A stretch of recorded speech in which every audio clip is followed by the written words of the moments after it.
Greetings, much appreciated volunteer. This is a follow-up to our initial training for canvassers for the For Our Kids Education Ballot Initiative.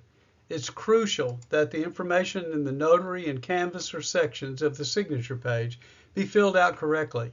If anything is not correct, the Secretary of State's officials will pull out the entire page of signatures. So we have to get these right. Remember that we're talking about the left and right sections at the bottom of the signature page. It is very important that the two boxes at the bottom of the signature sheet are filled out correctly by both the canvasser and the notary public. If either is incorrect or has illegible information, the whole page of signatures can be discarded by the Secretary of State's office. Since the notary must observe the canvasser signing the petition, we'll begin with this section. First, make sure the correct county is in the first blank. The canvasser's legal residence voting name should be printed legibly on the next line. The signature line should be signed legibly and recognizable as the same name in the previous line. The current residence line must be a 911 address, not a P.O. box, and legible. Finally, we're all volunteer unpaid canvassers, so be sure and check the appropriate box. Just for kicks, let's run through this one more time. Fill out the canvasser side in the presence of the notary. The canvasser's name must be the legal residence voting name, and the address must be a 911 address rather than a P.O. box. And last, check the volunteer unpaid canvasser box. Now let's look at the notary side. Remember that the notary is not to sign and stamp that section until you've correctly filled out the canvasser side.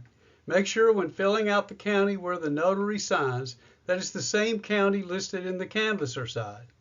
When the notary is filling out the date, make sure it's not before any other date on the page. The next line is the legibly printed name of the canvasser and should be exactly the same as on the canvasser side. Encourage the notary to use the rectangular stamp if possible, but regardless, ensure that the stamp does not block out any words on the petition. All three lines at the bottom need to be filled out legibly by the notary. The residence county of the notary does not have to be the county that is being canvassed. We're almost done, but for the sake of clarity and repetition, let's go over this one more time. The county name on the notary side must be the same as the county name on the canvasser side. The date listed by the notary must not be before any date listed with signatures.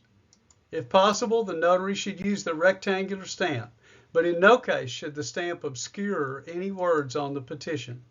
Finally, check both sides for errors. How easy was that? Once again, we want to thank you for your commitment to getting this amendment on the ballot. Your work to collect these signatures accurately is the heart of the process of making direct democracy a reality in Arkansas. If you have further questions, don't hesitate to check out the FAQs or the link to the Secretary of State's referendum handbook in the hub link above. We appreciate you.